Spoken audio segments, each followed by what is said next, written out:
Ryan, what's on your radar? Well, the anti-monopoly movement has celebrated a slew of personnel victories in the Biden administration, memorialized by the famous Wu, Kahn, and Cantor mug. But the next step in the fight, actually using the power of the government to check monopolies, is facing major obstacles from officials inside the government with ties to big tech and Wall Street. Late last week, Commerce Secretary Gina Raimondo sparked a European controversy when she spoke out against two pieces of legislation the EU is pushing forward that would crack down on big tech. Now, Raimondo is by far the most conservative, corporate-friendly cabinet member, going from Wall Street to Rhode Island treasurer, where she oversaw the looting of the state pension system before becoming governor and now Commerce Secretary. Here she is reciting big tech talking points to our friends across the pond. The EU wants to use these pieces of legislation to create a fair, transparent, and safe digital space. But we have serious concerns that these proposals will disproportionately impact U.S.-based tech firms and their ability to adequately serve EU customers and uphold security and privacy standards. We understand the proposals are moving quickly through the EU's legislative process, but now more than ever, we encourage officials to continue listening to our concerns by stakeholders before finalizing their decision. Now, what's so remarkable about those comments is that they directly contradict what the Biden administration claims it's going to do here at home, as Elizabeth Warren quickly pointed out. The response from the EU Commissioner Raimondo had mentioned, Margaret Vestager, was the most delightful European shade you can imagine. She said, quote, "In our system, the people who are the objects of the legislation are not part of making the legislation," unquote. So let that one marinate for a moment and consider how radical it is from an American perspective. In the U.S., the people who are the objects of the legislation are allowed not just to be part of the legislative process, but often to quite literally write the legislation themselves. But that EU comment included an extra layer of shade because it implicitly includes the accusation that Raimondo is speaking not as a representative of the United States, but as a representative of big tech. After all, the U.S. is not the object of the legislation. Big tech is. That the EU can see clearly who Raimondo is, a rep for big tech, doesn't take much more than an ability to add 2 + 2, but good for them for saying it out loud. Raimondo, however, is not entirely freelancing. Despite all the talk of the big anti-monopoly personnel moves, the monopolies are well represented too. Lisa Monaco, for instance, the Deputy Attorney General, was a lawyer at O'Melveny and Myers just 2 years ago, where she advised Apple, among other companies. Then there's Eugene Kimmelman, who's now in an influential role at the Department of Justice and has anti-monopoly advocates nervous that he'll be the spear point of the resistance on behalf of big tech. Progressives have been tangling with Kimmelman for years. In 2010, he was floated as a potential head of the Consumer Financial Protection Bureau, and progressives managed to block him from getting the gig. Last year, Kimmelman, part of Biden's transition, was advocating against naming Jonathan Cantor as head of the antitrust division at DOJ. So the left might have gotten Wu, Kahn, and Cantor, but only because Kimmelman lost out. Now that he's in the DOJ, he can still work against them.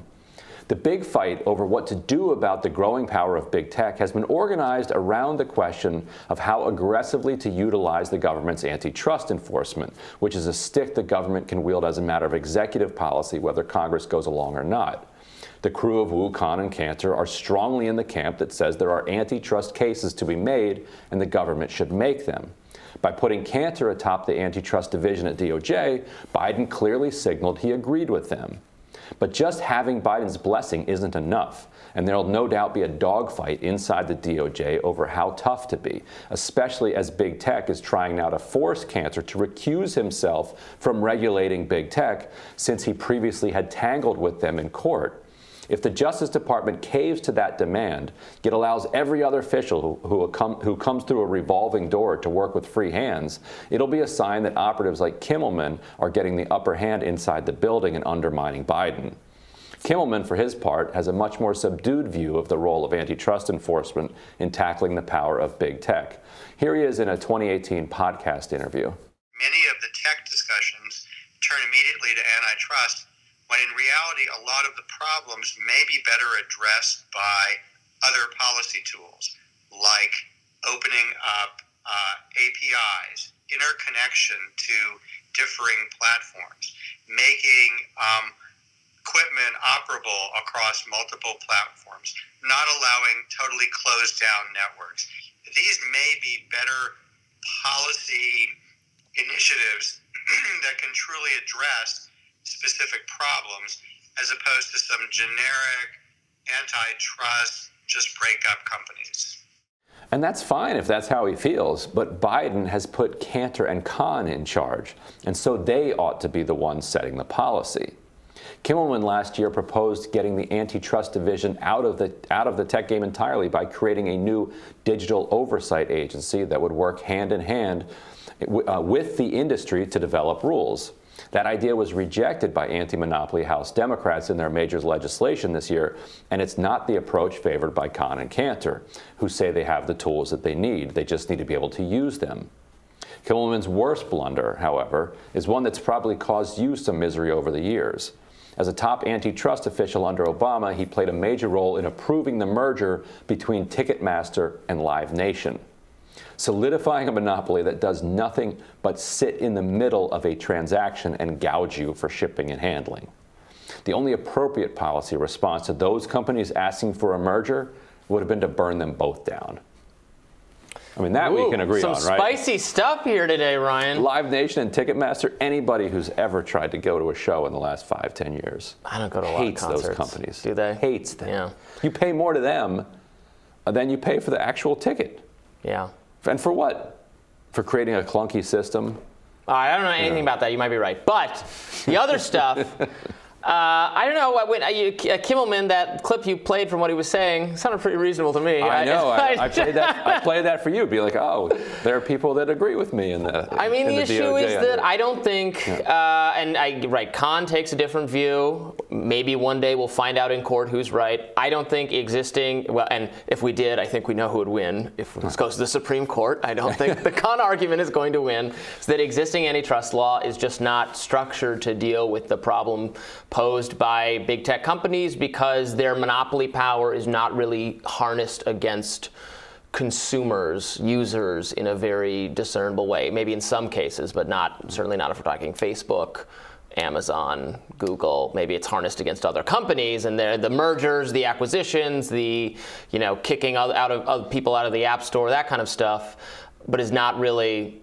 You need new laws to deal with that if you want to deal with that. Right. What we have now doesn't really get you there. Right, and sometimes Kimmelman tries to strawman this stuff and say, well, it wouldn't be any good if you split Google into 3 different search companies, because then they're going to, they'll compete with each other. One of them might get bought by Apple, another might get bought by J.P. Morgan, and you don't want that. It's more, Google has all sorts of capacities around its search that interplay with its search, like its ad tech, all of its its other. You could break those elements of it up, but separate. Regardless of all this, to me, even if you agree that Kimmelman's approach there is correct, like Biden, by putting Cantor and Kahn in charge, has signaled that he believes that Cantor and Kahn have the right argument. So let them try it in court, is my argument. Just let them try. Biden was elected, Biden appointed these people.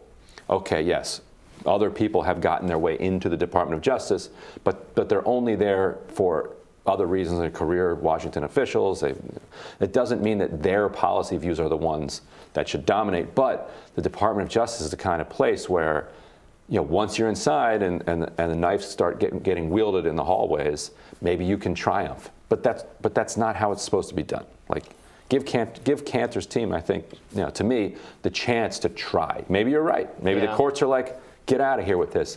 And then they've tried at least, rather than try to knife them on the way there. The other thing you mentioned, which I'm honestly a little conflicted about, so in theory, I agree. You don't want, one of the reasons I tend to oppose a lot of regulation is, well, it's going to be it's going to be steered by the biggest and most powerful firms anyway. Right. You can look like you're designing some kind of policy to punish big tech, but are you actually, like Facebook supports reforming Section 230 because it thinks it's going to hurt Twitter more, that kind of thing. So I agree in theory that if the regulators shouldn't be industry insiders, shouldn't be captured pressured by the industries. But then if all the regulators are just kind of ideological foes of capitalism and business, doesn't really seem fair then to say that, well, people who represent the industry should be excluded. So everyone in the process is going to be someone who is like to their core hostile to the idea of business. So I don't know. Right, but we don't force recusals on people who worked for a company. Right.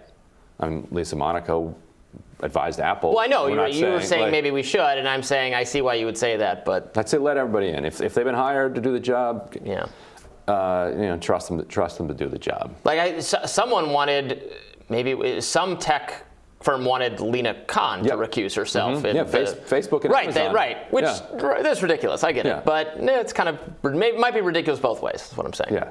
Yeah. No, totally agree with that. Anyway, looking forward to what's on your radar up next.